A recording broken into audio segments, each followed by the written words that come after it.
Demi Sang Hyang Adi Buddha, saya bersumpah. Demi Sang Hyang Adi Buddha, saya bersumpah Bahwa saya akan setia dan taat kepada Undang-Undang Dasar Negara Republik Indonesia tahun 1945, akan setia dan taat kepada Undang-Undang Dasar Negara Republik Indonesia tahun 1945, serta akan menjalankan segala peraturan perundang-undangan,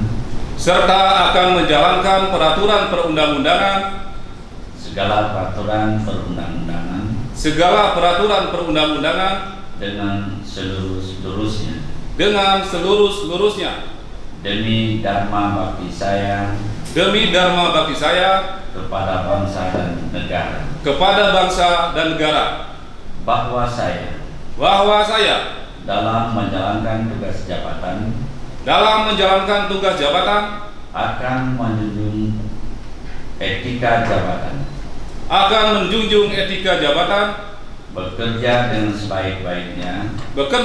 sebaik-baiknya dan dengan penuh rasa tanggung jawab, bahwa saya akan menjaga integritas, tidak menyalahkan kewenangan, serta menghindarkan diri dari perbuatan tercela.